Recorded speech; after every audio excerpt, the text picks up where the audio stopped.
Friend start करते हैं। ये किसी बच्चे ने भेजा है DSSB जो अभी PGT मैथ्स का पेपर हुआ है 2021 का, उसका एक क्वेश्चन पेपर है। मैं एक एक क्वेश्चन डिस्कशन कराऊंगा और उसमें ये चीज़ समझाऊंगा कि देखिए पेपर कितना इजी आता है, आप समझना मुश्किल है। जबकि 127 पे सिलेक्शन हो जाता है प्रीवियस ईयर हुआ था 300 में से 127। आप एक चीज़ समझिए कि पेपर जो आते हैं कितने सिंपल आते हैं, आप कर नहीं पाते। वो ट्रिक मैं बताना चाहता हूँ आपसे। जैसे सपोज करिए ये कह रहा है कि ए, पहला question A intersection B equal to B है। इसका मतलब होता है कि बी सेट छोटा है, ए सेट बड़ा है। तो ये पूछा है कि यूनिवर्सल सेट क्या होगा, ए के इक्वल ही होगा, तो इसीलिए third is the right answer दे रखा। समझ में आ गया? अब आ देखिए दूसरा जो क्वेश्चन कर रहा है कि इनमें से कौन सही नहीं है। A intersection a always a होता है, पहला नहीं हो सकता। ए इंटरसेक्शन 5 कुछ भी कॉमन नहीं है, 5 second is the right. A union अगर ए पूछे तो क्या होता है, ए होता है, और ए यूनियन 5 क्या होता है, ए होता है, तो इसीलिए सेकेंड आंसर होता है। क्लियर है? अब बढ़ते हैं अगले थर्ड क्वेश्चन की तरफ। अब देखिए जो थर्ड और फोर्थ क्वेश्चन पूछा गया है ये डायरेक्ट फॉर्मूला पूछा है कि a minus B cross C is equal to A cross C minus B cross C होता है। ये इम्पोर्टेंट है, बहुत बार भी पूछा है। आप देखेंगे यूपी टीजीटी में भी कई बार पूछा है। ये प्रीवियस ईयर का यूपी पीजीटी का ये क्वेश्चन है, डायरेक्ट उठा रखा है। ये वही फार्मूला पूछा है, दोनों का यही पूछा है। इनमें से पूछा है कौन सा सही नहीं, पहला ट्रू है, लास्ट वाला भी ट्रू है, ये भी ट्रू है, ये नहीं है। मतलब ए ट्रायंगल ए ऑलवेज ए होता है, ये नहीं है, बाकी सारे ट्रू है। ये चीज़ें समझिएगा। तो ये दोनों डायरेक्ट फॉर्मूले पूछ रखे हैं। अब बढ़ते हैं अगले पांचवें क्वेश्चन की तरफ। अब पांचवा क्वेश्चन ये आप देखेंगे, हमने जो पढ़ा रखा होगा, जो बच्चा करना चाह रहा होगा कर ले रहा होगा। हमने वीडियो में बता रखा है F relation A to B है, G relation B to C है, इज इंजेक्टिव है, GOF है, GOF इज इंजेक्टिव है। तो जब भी ये इंजेक्टिव है मतलब 1 1 है, तो ये मैंने ऑलवेज बताया था कि एफ क्या होगा, 1 1 होगा, और जी के बारे में नहीं कर सकते। ये डायरेक्ट कंपोजिशन ऑफ फंक्शन का ये डायरेक्ट फार्मूला ही है। जो बच्चे हमारे प्रीवियस वीडियो देखे होंगे तो उसके आंसर क्लियर है। आप एक चीज़, GOF अगर ऑन टू होगा तो जी ऑन टू, इसी में एक और बता देता हूँ, GOF अगर ऑन टू है तो जी ऑन टू होगा, एफ के बारे में कुछ भी नहीं कहा जा सकता। ये चीज़ें क्लियर समझिए। कंपोजिशन ऑफ फंक्शन की ये प्रॉपर्टी पूछा है। क्वेश्चन नंबर जो 6 पूछा है, तो यहाँ देखिए ऑर्डर देखते हैं। तो 1 का 4 है, 2 का 1 का 4 है, 4 का 5 है, और 6 का 2 है, और 2 का 6 है, सॉरी 1 4 5। देखिए 1 का 4 है, 4 का 5 है, 5 का 1, ये एक रिलेशन ही बन गया। फिर बना 6 का 2, 2 का 6, और 3 का 3 है। इन सब का एलसीएम लेना था। इसका 3 था, इसका ऑर्डर 2 है, इसका ऑर्डर 1 है। तीनों को मल्टीप्लाई कर दिए, कितना आएगा, 6 इज द राइट आंसर। इसमें कुछ भी नहीं करना था जो आपको कि मैं बता सकूं कि इसमें कुछ करना है। क्लियर है? ये सिंपल इसकी मैपिंग देखते हैं कि कहाँ से स्टार्ट करें, फिर अगर वहीं आए तो एक इंटरवल बनेगा। जैसे 1 का 4, 4 का 5, 5 का 1 से स्टार्ट किया, 1 पे आया, तो ये पहला इंटरवल मतलब परमुटेशन हो गया। दूसरा ऐसे 6 और 2, तीसरा 3। अब बढ़ते हैं अगले क्वेश्चन की तरफ। अब देखिए जिसने मेरा वीडियो देखा होगा तो मैंने बताया था कि fx इक्वल टू 2 पे पावर x है, x बिलोंग्स टू, अगर z कर रहा है तो ये ऑलवेज फंक्शन 1 1 होगा, इंजेक्टिव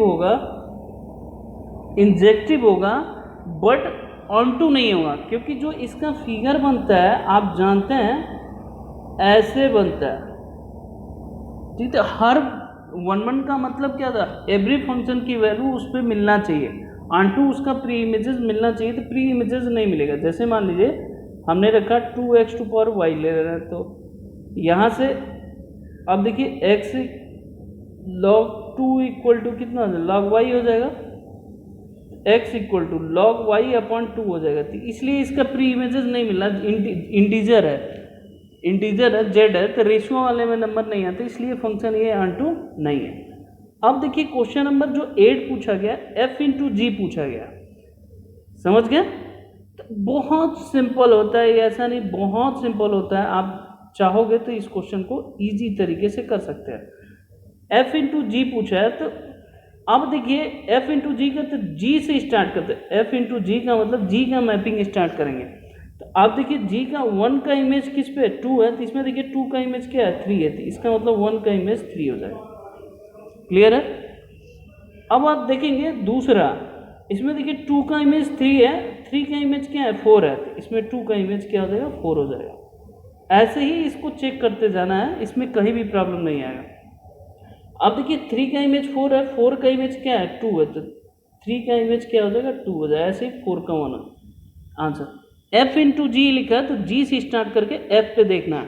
तो ऐसे अगर आप रिलेशन परमुटेशन की प्रॉपर्टी होती है, अगर आप ऐसे देखेंगे अपोजिट चलते हैं तो आपको इजी क्वेश्चन है, ऐसे नहीं कि बहुत मुश्किल क्वेश्चन है, सर परमुटेशन पढ़ा दीजिए। बहुत बच्चों ने कहा, मैं क्या परमुटेशन का जो क्वेश्चन आता है ना बहुत सिंपल आता है। ये क्लियर है क्वेश्चन नंबर 8 तक।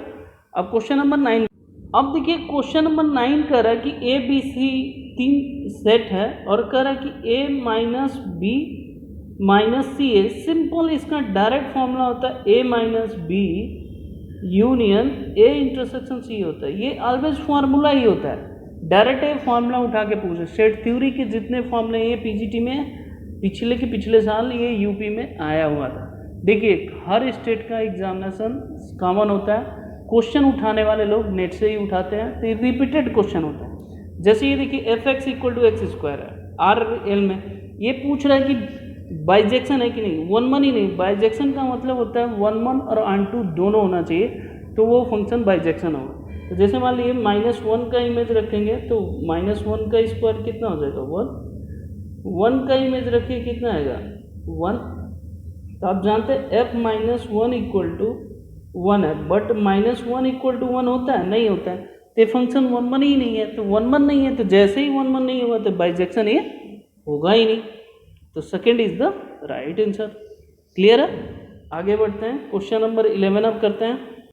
अब देखिए क्वेश्चन नंबर 11 कह रहा है कि let A B the set of A में कह रहा है कि 4 एलिमेंट है, बी में कितने एलिमेंट है, 3 एलिमेंट है। तो then the number of total mapping A to B subjective बोल रहा है। सब्जेक्टिव का मतलब ऑन2 बोल रहा है, ऑन2 बोल रहा है। एक चीज़ समझिएगा, तो ऑन2 के लिए सिंपल, अगर फैक्टोरियल 3 है तो इसका निकालेंगे 6, ये आएगा पहली चीज़। ठीक है। अब इसका निकालेंगे, दो चीज़ें हैं कि ऑन2 का मतलब क्या होता है कि उसका प्री इमेजेस मिलना चाहिए यहाँ पे। क्लियर है। तो अब प्री इमेजेस मिलना चाहिए, तो इसमें से कौन सा होगा, आंसर होना चाहिए। तो अब आप जानते हैं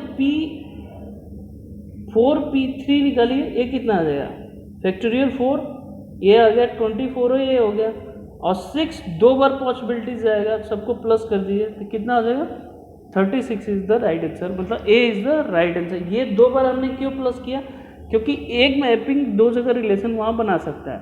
ठीक है, ऑन2 में प्री इमेजेस मिल सकता है। अब देखिए क्वेश्चन नंबर 12 है, ये डायरेक्ट कर रहा है F A to B P following is true, तो ऑलवेज यही ट्रू होता है, बाकी ये इंजेक्टिव नहीं होता है। इन्वर्स फंक्शन इंजेक्टिव नहीं होता, मैं बोला इन्वर्टिबल मतलब दोनों होता है, 1 1 ऑन2 नहीं होता है। ये पूरे फंक्शन का सबसेट होगा, ना कि सिर्फ पी का सबसेट होगा। ये नहीं होगा, ये नहीं होगा, और ये भी नहीं होगा। एक चीज़ समझिए, कोई भी इन्वर्स किसी फंक्शन का सबसेट नहीं। ये 3 गलत दे रखा है, लास्ट वाला सही दे रखा है। क्लियर है। ये डायरेक्ट थ्योरम ही पूछा है इन्वर्स मैपिंग का, मतलब इन्वर्टिबल फंक्शन का। अब बढ़ते हैं अगले क्वेश्चन की तरफ। अब आप देखेंगे 13 क्वेश्चन कह रहा है कि if A and B is divisible by B है, तो कोई भी नंबर अपने आप से डिविजिबल होता है, रिफ्लेक्सिव की प्रॉपर्टी ये होती है। तो रिफ्लेक्सिव तो होगा, ये क्लियर है, तो रिफ्लेक्सिव होगा। दूसरा, अगर ए डिवाइडेड बाई बी हो रहा है तो बी डिवाइड बाई ए जरूरी नहीं है।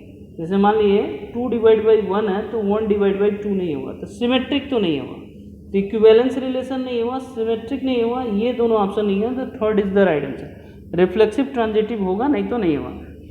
क्लियर है। अगला देखिए जो 14 पूछा कर रहा है, let A B the set of n element और बी में m एलिमेंट है, तो फॉलोइंग टोटल ऑफ नंबर है। डायरेक्ट पूछा, m पावर n होता है आंसर। सिंपल सा ये डायरेक्ट फॉर्मूला पूछा हुआ है। क्वेश्चन नंबर आगे बढ़ते, देखिए मैं ये बता रहा था कि जैसे ऊपर वाला फंक्शन है हमारा, कि टोटल हमारा जो फंक्शन है यहाँ पे देखेंगे 15 है, ये हमारा स्क्वायर है। F X one equal to F X two होता है, तो x1 इक्वल टू x2 होगा, तो ये फंक्शन 1 1 तो होगा। R2 के लिए y equal to X upon one plus X square निकालिए, इसका प्री इमेजेस इसके बीच में मिले गए, तो ये फंक्शन इन्वर्टिबल होगा। और इसका इन्वर्स पूछा है क्या होगा, तो यहाँ पे क्या कर सकते हैं, एफ एक्स की जगह पे y डाल दीजिए, x plus one upon X में क्रॉस मल्टीप्लिकेशन करके x की वैल्यू निकालेंगे, तो आएगा y plus one upon Y minus one. तो यही जो फंक्शन यहाँ दे रखा है वही इसका इन्वर्स फंक्शन होगा। क्लियर है, आगे बढ़ते हैं। अब यहाँ देखिए एक रूट दे रखा है, इक्वेशन का रूट दे रखा है, तो जब भी कॉम्प्लेक्स रूट आता है तो दूसरा रूट इसके कॉन्जुगेट होता है, एक्स प्लस सॉरी 2 प्लस क्या हो जाएगा 3 आ जाता है। अब इसमें फॉर्मूला रख दीजिए, पूछा है alpha plus beta x plus alpha beta है, तो एक्स स्क्वायर दोनों को ऐड करोगे तो कितना है -4x, और दोनों को होल स्क्वायर करेंगे तो 4 प्लस 9 आ जाएगा, तो 13 हो जाएगा। X square -4x plus 13 is the right answer, उसका कोऑर्डिनेट इक्वेशन होगा। रॉस थ्योरम क्या होता है, F A equal to F B होना चाहिए, ये चीज़ें समझिएगा। F A equal to F B मतलब 1 इक्वल टू एफ टू होना चाहिए, upper limit minus lower limit equal है, तो इसका क्या हो जाएगा 0। जब माइनस करेंगे तो ये 0 हो जाएगा ना, यहाँ दे रखा है एफ एक्स का, तो अपर लिमिट माइनस लोअर लिमिट क्या होता है 0 हो जाएगा। तो ये रॉल्स थ्योरम का कॉन्सेप्ट पूछा है, अगर आपको आता है कि नहीं आता है, ठीक है, आप एक चीज़ समझिएगा। अब आगे बढ़ते हैं। अब अगला क्वेश्चन देखिए, ये कह रहा है कि यदि समीकरण मतलब equation A X square plus B X plus C equal to 0 है, बी और सी 0 होंगे तो उसके दोनों मूल, अगर बी और सी 0 होंगे तो ये 0 होगा, तो एक्स स्क्वायर इक्वल टू 0, तो एक्स की दोनों वैल्यू क्या आएगी 0 और 0 आएगी। क्लियर है, यहाँ -a to a है, तो 2 टाइम्स 0 to a कर लीजिए, इसमें पॉजिटिव होगा x dx होगा, इसका इंटीग्रेशन कर दिए, कितना सिंपल, a स्क्वायर बाई 2 हो जाएगा, लिमिट भी पुट कर दिया, सिंपल क्या हो जाएगा a square is the right answer होगा। बढ़ते हैं अगले क्वेश्चन की तरफ। अब देखिए नेक्स्ट क्वेश्चन कर रहा है कि the root of the equation nature, तो आप जानते हैं बी स्क्वायर माइनस 4ac, देखिए बी स्क्वायर मतलब इसका स्क्वायर करिए, तो 2 का होल स्क्वायर 4, 7 रूट 7 का 7 28 हो गया, -4 a की वैल्यू 1, इसकी -2, a कितना जाए 28 प्लस 8 कितना जाए 36। अब ये देखिए 0 से ग्रेटर है और यहाँ पे इक्वल है, तो दो रेशनल वैल्यू आएगी, इरेशनल वैल्यू अनइक्वल आएगी, तो ए इज द राइट आंसर होगा। जानते हैं रियल वैल्यू तो आएगी, इक्वल कर रहा था, इक्वल तो होगा नहीं क्योंकि इक्वल टू 0 आना चाहिए, अनइक्वल रेशनल आएगा नहीं क्योंकि रूट में है यहाँ बी की वैल्यू, इरेशनल आएगा, इज द राइट आंसर। अब देखिए ये पूछा है कन्वर्जेंस है कि नहीं, तो आप जानते हैं mod sine X to power P ले लीजिए, तो मॉड साइन एक्स की वैल्यू 1 होती है, तो 1 upon X to power P हो गया, p की वैल्यू 1 से ग्रेटर होगा तो फंक्शन क्या होगा ऑलवेज इंक्रीजिंग होगा। सिंपल सा इंक्रीजिंग का कॉन्सेप्ट पूछा है, p टेस्ट निकालना। देखिए मैं बार बार आपसे कह रहा हूँ कि आप वो चीज़ पढ़िए, जो भी पढ़िए टॉपिक, उसका कॉन्सेप्ट एकदम क्लियर होना चाहिए। आपने कॉन्सेप्ट क्लियर नहीं किया ना, क्वेश्चन आपको रटते रहिए, कॉन्सेप्ट लगाते रहिए, कोई फायदा नहीं। वहाँ स्मार्ट थिंकिंग की ज़रूरत है, बाकी और कोई नहीं ज़रूरत है। बाकी आप कुछ भी कर लीजिए, आपसे कोई फ़र्क नहीं पड़ता। बढ़ते हैं अगले क्वेश्चन की तरफ। अब देखिए ये क्वेश्चन है, जो बच्चे ने मेरा वीडियो देखा हुआ डायरेक्ट बीटा गामा फंक्शन की फॉर्मूला पूछ रहा है, तो डायरेक्ट इसका क्या होता है, जैसे मान लीजिए -a² t स्क्वायर को t ले लीजिए, हम x ले रहे हैं, तो ये कितना हो जाएगा -2a² t dt equal to क्या हो जाएगा dx हो जाएगा। अब यहाँ पुट करिए तो -1/2a² हो गया, और ये t आ गया ऊपर, तो t पावर -1 हो गया, और e पावर -x हो गया, प्लस x हो गया। ठीक है, ये सिंपल क्वेश्चन पूछा है, ये सिर्फ बीटा गामा फंक्शन का, चाहे इसको ऐसे कर लीजिए, चाहे एक और तरीका है, इसको ऐसे a t को x ले लीजिए, a dx इक्वल टू क्या हो जाएगा dt हो जाएगा। अब देखिए ये 1/a हो गया, e⁻t² हो गया dt, इसका सिंपल होता है √π/2 होता है, ये होता है गामा बीटा फंक्शन, मैंने पढ़ा रखा है, अब वीडियो देखेंगे डायरेक्ट एक क्वेश्चन हो जाएगा। क्लियर है? अब आगे बढ़ते हैं। अब देखिए ये जो क्वेश्चन है 8, ये डायरेक्ट फार्मूला पूछा है, लोअर बाउंड हमेशा अपर बाउंड से छोटा होता है। ये अगर आपको इक्वालिटी का चैप्टर पता हो, लोअर बाउंड अपर बाउंड से ऑलवेज छोटा होता है, ए इज द राइट आंसर यार। इसमें कुछ पूछा ही नहीं है, कॉन्सेप्ट आपका इसमें देखिए एक मूल 4 है, दूसरा मूल निकालना है, तो कुछ करने की जरूरत थोड़ा है। एक मूल 4 है, दूसरा मूल हमें निकालना है, तो अल्फा इंटू बीटा बराबर क्या हो जाएगा -12 सी बाई ए होता है। एक 4 है तो दूसरा निकाल लीजिए बेटा, बीटा कितना आ गया -3। कुछ बच्चे पता नहीं क्या सोचते हैं, तो इस तरह की क्वेश्चन ये देखिए जो 1, 8, 9 फिर कैसे आ गया, क्योंकि जो DSSB का जो स्लॉट का क्वेश्चन है वो 20-20 का होता है, इसलिए ये यार है। अब आगे बढ़ते हैं। अब ये देखिए कर कि the root of equation ax² plus bx being the equal having the positive sign can be possible only 1। अब देखिए ये पूछ रहा है पॉजिटिव साइन, अब b की जैसे वैल्यू 0 रखोगे यहाँ पे, ये क्या हो जाएगा ax² plus c equal to क्या हो जाएगा 0, तो यही होगा ना। अब देखिए अपोजिट साइन यही, अब इसको सॉल्व कर लीजिए तो दो वैल्यू आएगा, ओनली अपोजिट साइन हो जाएगा, चेक कर सकते हैं, एक प्लस में आएगा एक माइनस में आएगा, सिंपल सी लॉजिक। तो ये b इक्वल टू 0 होगा। क्लियर है? दूसरा हमारा पूछा है which of the following is not correct interval. अब देखिए एक कंटिन्यूअस भी होता है, हैज प्रिमिटिव भी होता है, इंटीग्रेशन भी होता है, ये तीनों थ्योरम पूछ रखा है। चौथा डिसकंटिन्यूटी की बात कभी इंटरवल में होता नहीं, हमेशा ऑलवेज कंटिन्यूअस की बात होती है। ये डायरेक्ट स्टेटमेंट ही उठा के एक क्वेश्चन पूछ दिया है, बाकी कुछ भी नहीं था इसमें। समझ में आ गया? अब बढ़ते हैं आगे। अब देखिए ये जो क्वेश्चन है इसमें 1√2 दे रखा है, अनदर पूछ रहा है m की वैल्यू कितना है, यहाँ 2 रख दो ना बेटा, 2 का होल स्क्वायर 4 आ गया, -24 हो गया, प्लस m हो गया, +2 हो गया, 0 हो गया, सॉल्व कर दे बेटा, 8 + 2 16 हो गया, -24 plus m is equal to 0। अब इसको सॉल्व कर दो, m इक्वल टू कितना है 14 is the right answer.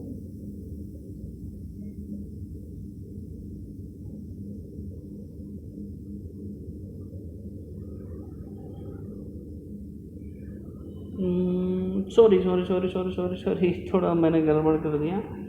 Alpha plus beta बराबर क्या होगा -b/8 तो 6 हो गया, तो 1√2 है, तो दूसरा वैल्यू कितना हो जाएगा 4 हो जाएगा।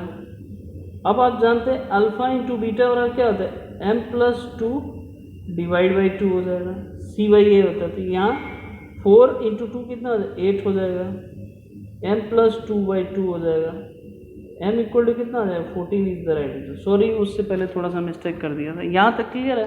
अब ये पूछ रहा है किसकी मूल है, तो आप समझते हैं x² - alpha plus beta x हो जाएगा इंटू अल्फा बीटा हो जाएगा इज इक्वल टू 0। इसकी वैल्यू पुट कर दीजिए, 2 - 3 कितना -1 प्लस x हो जाएगा, इन दोनों मल्टीप्लाई -6 इज इक्वल टू 0।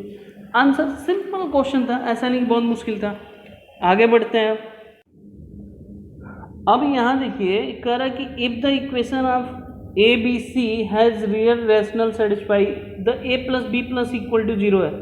मैंने ये कॉन्सेप्ट पढ़ा रखा है, आप चाहोगे तो चेक कर सकते हो यार। A + B + C 0 होगा तो x का 1√1 होगा, दूसरा हमारा रियल ही आएगा, डायरेक्ट ही आंसर है इसका, C is the right answer होगा, एग्जिस्ट नहीं करेगा, ये गलत है, इरेशनल रियल है, गलत है। अब यहाँ देखिए P और Q में संबंध पूछ रहा है, तो अल्फा प्लस बीटा बराबर क्या होगा P हो गया, सॉरी मैंने अल्फा प्लस बीटा सही बोला था, लिखा गलत था, अल्फा प्लस बीटा बराबर P हो गया, अल्फा इंटू बीटा बराबर क्या होगा Q दे रखा है, और alpha by beta equal to क्या है 2:1 दे रखा है, सॉरी 1:2 पूरा हट गया यार, अल्फा प्लस बीटा बराबर P हो गया, अल्फा इंटू बीटा बराबर Q हो गया, और अल्फा बाई बीटा का रेशियो दे रखा है 1:2 दे रखा है, तो बीटा इक्वल टू क्या हो जाएगा 2 अल्फा हो जाएगा। यहाँ रख लीजिए अल्फा बीटा की वैल्यू, यहाँ निकालिए, यहाँ रखेंगे तो 2 alpha plus alpha equal to P, तो 3 अल्फा इक्वल टू P हो गया, तो अल्फा इक्वल टू P/3 हो जाएगा, और बीटा इक्वल टू क्या हो जाएगा 2P/3 हो गया। अब कुछ नहीं करना, अल्फा बीटा की वैल्यू ये पुट करोगे तो A is the right answer आ जाएगा। सिंपल फंडा है भाई मेरे, इस तरह के क्वेश्चन को ज़्यादा टाइम वेस्ट नहीं करना चाहिए। आगे बढ़ते हैं। अब देखिए ये जो पूछा है कि इक्वेशन ऑफ ये मूलों को जोड़, मतलब अल्फा प्लस बीटा बराबर डायरेक्ट क्या होता है, बी बाई ए होता है, 5/3 करिए, डायरेक्ट आंसर। अब ये करें रीमान इंटीग्रल का डायरेक्ट फॉर्मूला ही पूछा है with respect to A B, bounded होता है, इंक्रीजिंग फंक्शन होता है, डायरेक्ट आंसर। आगे बढ़ते हैं। अब देखिए ये अगला क्वेश्चन कर रहा है कि find the argument of the complex number. कैसे बताऊं, कितना ही सिंपल है, ऐसा नहीं कि बहुत मुश्किल हम पढ़ा रहे हैं। तो 1 से मल्टीप्लाई करो क्या आएगा, √3 प्लस आयोटा आएगा, फिर आई से करोगे तो √3 आयोटा है माइनस आई स्क्वायर की वैल्यू 1 हो जाता है। ये √3 माइनस 1 आई √3 प्लस 1 हो गया। आप ये जानते हैं tan 15 डिग्री की वैल्यू क्या होता है, √3 प्लस 1 सॉरी 75 का √3 plus 1 √3 minus 1, direct answer A is the right answer मेरे भाई। क्योंकि रियल इमेजनरी अपन रियल, इसमें बच्चे क्या क्या दिमाग लगाते हैं मेरे को समझ में नहीं आता है। वो सिंपल क्वेश्चन पूछ रहा है, आप पता नहीं कैसे लगा रहे हो। आगे चलते हैं। अब ये देखिए अगला क्वेश्चन पूछा है, मैंने कितनी बार बहुत सारे बच्चों को बता रखा है, A B C positive real number है। अरे बेटा direct 1, B equal to 1, C equal to 1 रखो ना, पॉजिटिव ही है, यहाँ रखो 2 + 1 2 + 1 2 + 1, डायरेक्ट कितना आ गया सिंगल। मैं पूछ रहा लिस्ट वैल्यू कितना होगा, 1 रखो ना, 1 से बड़ा पॉजिटिव का नंबर कौन सा होगा, और कोई रखोगे मुश्किल में, 6 इज द राइट आंसर। आप कोई और मेथड भी लगाएंगे तो भी सुबह से शाम हो जाएगा, क्लियर है। दूसरा यहाँ पे मॉड ए लेस देन 1 है, मॉड बी लेस देन, इसमें कौन सी मॉड की प्रॉपर्टी पूछा मेरे भाई, second is the right answer होगा। पहला सेटिस्फाई नहीं करेगा क्योंकि ये करे इक्वल है, कभी इक्वल नहीं होता है, ये ग्रेटर नहीं हो सकता, पॉजिटिव है तो कभी ग्रेटर नहीं, पॉजिटिव वाले में भी क्योंकि यहाँ मल्टीप्लाई है। कोई भी एग्जाम्पल ए 1/2 ले सकते हो, बी 1/3 ले सकते हो, सेटिस्फाई करके चेक कर लेना, कोई भी पॉजिटिव वैल्यू लेके सेटिस्फाई कर लो। बढ़ते हैं आगे, क्वेश्चन करा रहा है, बाकी दूसरे पार्ट में कराऊंगा। अभी ये क्वेश्चन पूछा हुआ था, मेरे बच्चों ने इतना मतलब कुछ गलती कर गया है, इसलिए ये पूछा 1 है। अरे भाई 3/x + 4/y = 1, 4 है तो x की वैल्यू 1 रख ले बेटा, y = 0 रख ले, तो 3/1 y/0, इसकी वैल्यू 4 आ गई। अब इसमें रख के वैल्यू निकाल दें। वो चाह रहा है कि आप दिमाग लगाओ, टाइम वेस्ट होता रहे आपका। ये 1/3 + 1 आ गया, कितना आ गया, 4/3 इज द राइट आंसर। आप और किसी मेथड से करोगे हाथ जोड़ के, प्रीवियस जितने वीडियो बनाए हैं वो आप देख सकते हो, उसमें ट्रिक बताएं। हमें बेसिक मतलब है आपको क्वालिफाई करना स्टार्टिंग में, आपको टीचर बनना बाद में है, आप रिसर्च करो, पढ़ाओ, जैसे भी आप लोग की रिक्वेस्ट है, थिंकिंग थोड़ी स्मार्ट बनाइए, पेपर ऑटोमेटिक क्रैक हो जाएगा। ओके बच्चों, नेक्स्ट वीडियो इसी का आएगा, पूरा कंप्लीट करेंगे। ओके, धन्यवाद।